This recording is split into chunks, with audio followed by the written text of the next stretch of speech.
Today, I am joined by one of the most popular figures in not just Australian football, but Australian sport, Daniel Garb. Thank you so much for joining me today, Daniel. Well, thanks, mate. Very kind of you. Thanks for having me. We'll start with my basic question I ask everybody, whether they're a player or a commentator or a coach. Just where did your passion and love for football first begin? Yeah, I mean, I guess I grew up in a sports loving family, and football was a predominant sport in that. I played from when I was 5 years old. My dad followed the game. So I remember being taken to a game when I was 6 years old. I think it was the West Australian state team against Millwall in Perth. So that's a memory that's in my mind. And yeah, football was always on the TV and I was always playing it. So being a sports nut, which I am across many sports, it was natural that the sport I played predominantly and became one that I followed very closely. So it was like that from an early age. I became a mad Liverpool fan from a young age as well. You can see the shirt up there, but I also was very interested in Australian football. Don't know why, but I gravitated to it a lot when I was a kid. Even because WA, Perth didn't have a team then. So there was no team to go and watch every week, but I still just loved everything about Australian football, the Socceroos, the stories behind it. And so I was very passionate about the sport, home and abroad, from a very young age. And growing up, did you have any sort of sporting heroes or idols that you looked up to? If so, who were they? Yeah, it's not so much people that I looked up to, but I had favorite sports people like we all do. But it's not like I ever thought I want to be like them. I don't know. I don't think I ever thought about being a professional as much as I love playing. I think I was always more obsessed with the media side of it and just the whole game as a whole. But yeah, John Barnes from Liverpool's like the first poster I ever had on my wall. So yeah, he was a freak of a footballer. Loved watching him. And yeah, that was a vivid moment, putting his poster up on my wall the first time. It was the first one I ever had. So he was right up there. And then I had idols in other sports. Like, I love watching AFL, big West Coast Eagles fan. So a couple of their early players, Peter Sumich, it's like my favorite player early on. And, cricketers, obviously, like Damien Martin and Warney, obviously, were huge figures for me growing up, like they were for so many. Obviously, I got swept up in Michael Jordan mania as a kid as well, growing up in the 90s, like we all did. So big Perth Wildcats fan, some of their players, when I was a kid, I used to follow them closely, not so much anymore, but yeah, I was obsessed with everything. But from a footballing point of view, John Barnes was the first one, and then grew to love a lot of Australian players as well. So yeah, there were a fair few. And what were you like as a player? I know a lot of commentators and stuff usually say they weren't very good at a player. They, were as a player, sorry, they were more so into the writing and analyzing the game. But for you, what were you like? What position did you play? And sort of how did you rate your skills overall? I was a pretty good junior player, I must say. I was decent. I made rep teams as a kid. I was a quick goal scoring winger / striker. But I think I hit my peak at about under 13s or 14s, and then it got progressively worse after that. And, you get to that stage and you have talent and you make rep teams, you got to work very hard. I just wasn't obsessed with making it. Maybe I wasn't mature enough to think about it in that way like other kids, but others were dedicating themselves from that age, and it just didn't occur to me. Probably because I was always thinking about other parts of the game, tactics and the stories around the game and those things, to get into work in media. Whereas, other people were just obsessed with making it, which is obviously the best way to be if you want to have a crack at it. So yeah, I was pretty good, but I faded pretty quickly. And then by the time I got to late teens and seniors, I was a good player, but nowhere near the best anymore. And I probably lacked a bit of the physicality, but I was reasonably skillful and pretty handy in front of goal. So loved playing, still have a kick around, really enjoy it. But yeah, probably hit my peak at around 13, 14. And right now, you're pretty well known in the sport media landscape, not just football, but going all the way back to the start, when you first decided this is what you wanted to do, when was that moment and how did you pretty much get stuck into this sort of career? Yeah, I mean, I was always obsessed with sports media, so it's always something I wanted to do. But then, yeah, in high school, I thought it was something I wanted to do, but I didn't go for it 100%. I did a commerce degree at university and went down that route initially. But then, yeah, some opportunities came up in the media that I saw just writing for websites and that, and decided to do it for like work on the side and fell in love with it basically. And then got some qualifications through university and things just opened up. I would do work experience as part of my uni course and get offered a casual role after that, and just kept doing more and more stuff basically, and more things for free. Like I would just work for any community station or publication I could. I just really enjoyed it. Money just wasn't the issue. It was just getting as much experience as I could, and because I just really enjoyed it so much. So just happened like that basically. And then, yeah, got a job at 6PR. My first proper professional job was at 6PR in Perth, radio station there. Moved to SEN in Melbourne, moved to Channel 9 in Melbourne, and eventually got a job at Fox, which was, I guess the big accelerator to work full-time in sports media. So yeah, it's been a fun ride, and one where I just followed a passion basically, and it's managed to work out okay up until now. Now, when I interview players, I always like to kind of talk to them about their debut, when they first stepped onto the field as a professional player. They always have an interesting story. Sometimes people don't even remember it. But for journalists, you don't really have, a traditional debut. You might have a first article you wrote, a first player you interviewed, a first game you went to as press. Do you remember any of your first sort of moments like that? If so, how do you think you went, and what was it? Yeah, it's a good question, actually. It's my first time I ever went on radio or wrote an article. I do remember some of those things. The things that stand out, I guess, the notable debuts is like the first story I ever broke. I remember that vividly. That was regarding the Perth Glory ownership at the start of the A-League. And, I went on the big Saturday morning sports show in Perth for the first time. And yeah, I think I was okay, but probably very nervous and spoke far too quickly and things like that. But yeah, that sticks out. The first couple of big stories I broke, Stan Lazaridis being caught for taking a banned substance, which is just for hair loss. It wasn't like a steroid or anything. That was a big story that I broke. I remember being very nervous around it, but those are moments that, yeah, the way you managed to find out the story was fine, but the way you sell it, you get a lot better at as you get older. So that was, those are moments that stand out. And then, yeah, the first real television appearance on Fox, the first Premier League game I did, 2011, it was West Brom, Man United at the Hawthorns. Oh, yeah, I look back now and I was terrible. The only thing I thought about was not stuffing up, and I didn't stuff up, but like so wooden and so nervous. Not so much nervous, just like anxious. And, I remember my legs like shaking. Like, oh, what am I doing at a Premier League game delivering this on Fox Sports? So yeah, I got a whole lot better over the next year or two, but those are the debuts that really stand out. And then, I've started commentating AFL now. I commentated my first game of AFL last season, and yeah, it went pretty well on my debut, but I'm far more experienced now. I'm a lot older. I've been exposed to a lot more media, so it went okay and have improved a bit since. But yeah, all those are the debuts that stand out. It's not so much the first time you do it, it's the big moments around it. Because it's hard to always remember the first article you wrote or the first time you went on radio. It's the big stories or the big occasions that that you realize are integral to your career. And of course, you get a whole lot better over time. And you've done a lot of things in your career so far. You've done TV, radio, podcast, as you said, commentary. Is there one that was a lot more challenging than what you thought? For example, I know a lot of people say they don't realize how difficult it is to be a commentator until they get in the booth, having to pretty much call play-by-play for 90 minutes or however long, the sports match goes for. So was there one that when you started doing it, you thought, geez, this is a lot more difficult than what I thought? And, which one was it? Yeah, it's not so much more difficult than what I thought, because I realized they were difficult. But yeah, commentary is definitely the standout one in that sense. I see people criticizing commentators all the time. And yep, commentators have a right to be criticized, of course, but they don't know how difficult it is. And sometimes you do say things that is not, if you had your time again, you'd say it differently, of course. But in the heat of the moment, live broadcast, big game, a lot going on, it's not always that easy. So commentary is a very difficult skill to execute at a top level.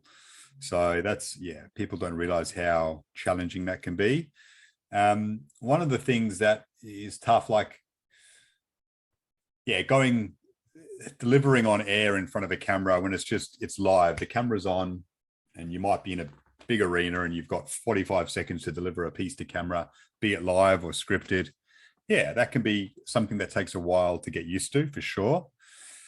But you get used to that, and you memorize and you rehearse. And for me, I actually prefer going live now. It takes, people think it's easier to just remember what you have to say, but after a while, you actually get better at going live, and you just write dot points and just go for it. And that's a far better way to do it. Actually, a lot easier because you don't have to remember every word.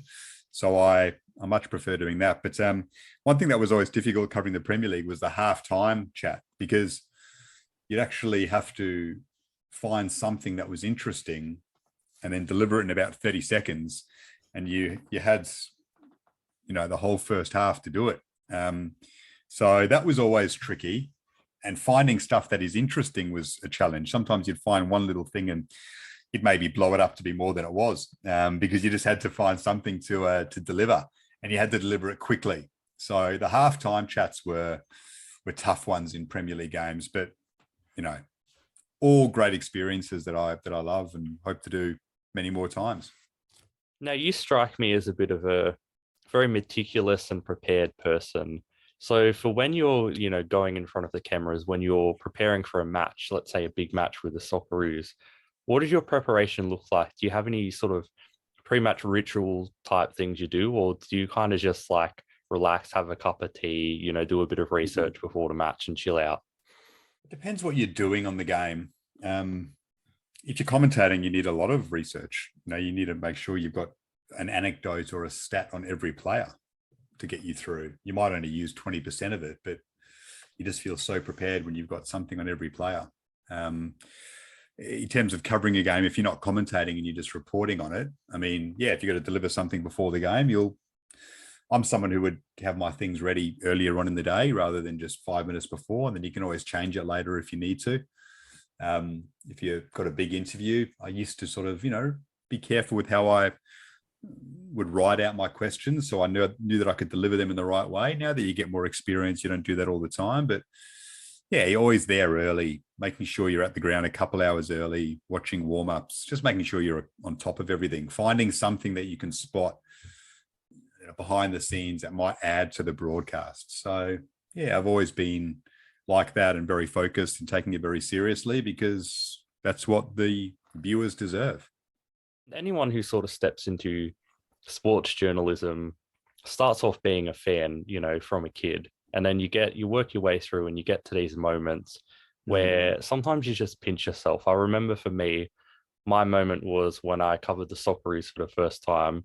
I was real cool and calm the whole day, but once I got into the stadium and I heard, 30,000 people singing the national anthem, I just thought, man, this is real. I'm really here. I'm really covering the Socceroos. And, I kind of had to pinch myself to go, Yeah. this is what I'm doing. So have you ever had a big moment like that where you just kind of had to pinch yourself and go, I can't believe I'm here. I can't believe I'm doing this? Plenty times, like first Premier League game. In fact, all the way through the Premier League, the novelty never wore off. But certainly the first game that you do, it's like, God, I can't believe I'm here covering this for Australia. And every game I look forward to, really. The same with, commentating AFL games, interviewing big names. You sit opposite a Wayne Rooney, a Jose Mourinho, a Steven Gerrard, a Frank Lampard, and all of these big names, Robin Van Persie. Of course, all the time you think like that. I can't believe I'm here talking to these people from, Manchester United's training ground or Chelsea's training ground. It's quite something, being at Liverpool's training ground, interviewing people like this. That's the absolute dream. Lucky enough to do that plenty times. It's awesome. So yeah, it happens a lot. And then, World Cups with the Socceroos are pinch yourself moments where you're there with plenty of other Aussies, but when you're there in a working capacity, you realize you're very lucky, very fortunate to be so. So yeah, all the time. And the moment that wears off and you don't think like that anymore, well, then you're not really doing it for the right reasons. Now, for me personally, I always find when I'm covering a game, I enjoy the experience overall. I enjoy, sitting up there, mingling with all the journos, just the experience of a match day. But for the actual game itself, I don't really enjoy it too much because I'm so focused on, getting my piece out, deadlines, all that sort of thing. So for you, you do a couple of different roles. Are you still able to enjoy an actual match, or is it similar where you kind of just enjoy the experience and you don't remember much of the match until you watch it back later? No, you remember the match, of course, but yeah, it depends what you're doing. if you're reporting on the sideline, you might not enjoy it as much because you've got to be on top of everything and find little insights and anecdotes throughout the game. If you're writing prints, I find the first half you can sit back and enjoy, but then from half time, you got to get your words down and you got to get a deadline in. And so the second half's less enjoyable and it's more of a scramble, getting it all together and hoping that there isn't something that happens late that completely throws you and you got to spend 10 minutes throwing everything around. So it depends what you're doing. Commentary, you don't actually enjoy the game, but you enjoy what you're doing, if that makes sense, because you've got adrenaline pumping through you the whole way through.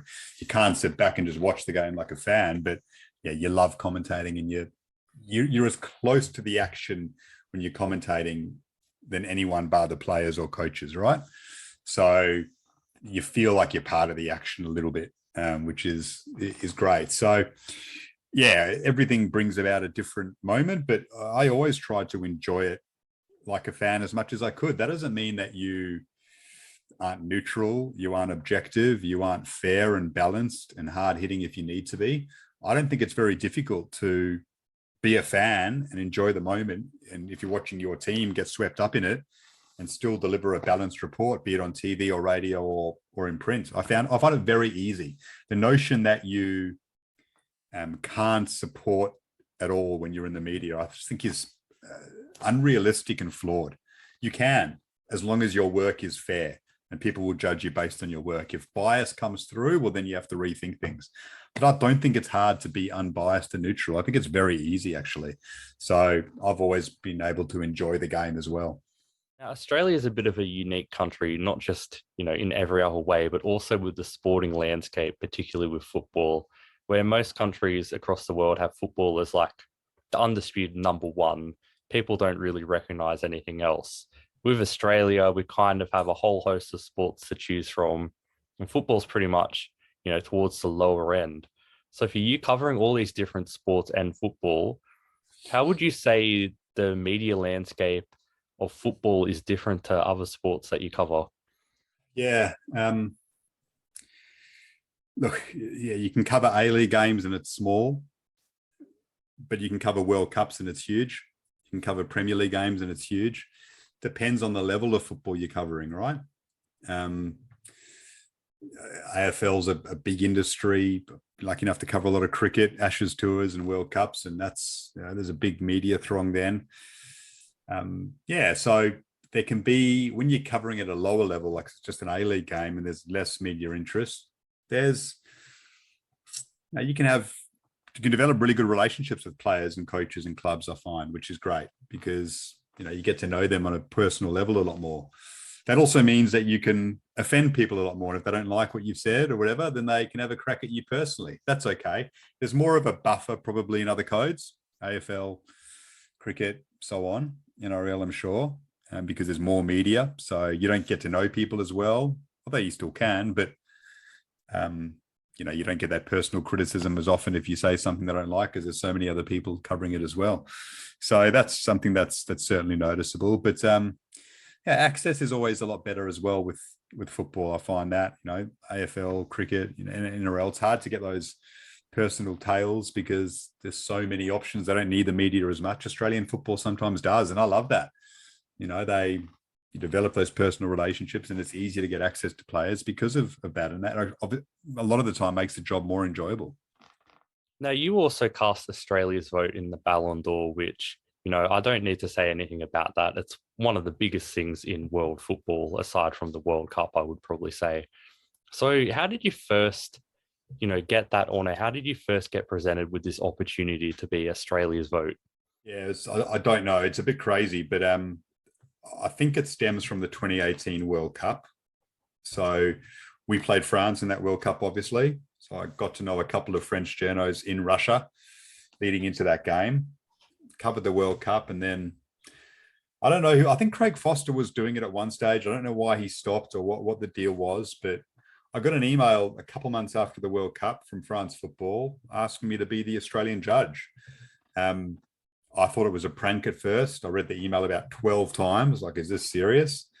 And then realized that it all checked out. So yeah, it was a great honor. I mean, it could have gone to anyone. There are plenty of people who could do it. For some reason, they asked me. Very lucky. I love doing it every year. It's a fun thing to do. Tricky. You're going to get criticized. Don't care. I put my votes forward. I'm like, I don't want them releasing my votes without me justifying why I voted that way. I don't just sit down, scribble 5 names on a piece of paper on that morning and send it through. Like you don't necessarily do your votes the whole season through, but once they release the nominees, you start looking at it really closely and weighing up a lot of different factors. And of course, you're monitoring players throughout the year. So you put thought into it. And then I always write my votes out and with an explanation, because I think it's important to have that transparency. And then at least if people don't agree with you, they at least see why you've made a decision. It might change their mind. So it's always a fun thing to do, a big honor, one you take very seriously. And I think a lot of people at home, probably wouldn't realize that what you just said about the Ballon d'Or vote, but I don't think they would realize a lot about, sort of what you do in your roles, your various roles across the media. So if there was one thing that you wish, the fans at home, the fans on Twitter or Facebook or whatever would realize about what you do, what would it be? Geez, that's an interesting question. Yeah, I don't know. I mean, I think with Twitter now, people get a fairly good idea of how you come to decisions, but yeah, it depends. It depends what you're doing. I think the main thing is, there's never any bias. It's never about bias in any opinion. I think everyone in the media is conscious of that. You call it as you see it, and sometimes people will agree with you, sometimes they won't, but it's always done with an objective peace of mind, with the good of the game or a team on your mind as well, but done objectively to try. And it's just never done with any favor or fear attached to it. And sometimes people accuse you of things, of being biased because it doesn't suit what they want, it doesn't suit their team, it doesn't suit their opinion. And so they think you're being biased as a result when you're not. So I guess that's one thing I'd like to say. And it's not that I get accused of that a lot, but it's natural that when you say something someone doesn't like, they'll accuse you of being biased or having an agenda. And that's for me personally, honestly, never the case. And we're only into March of 2022, so we've got a lot of the year left to, come. A lot of football, a lot of other sports.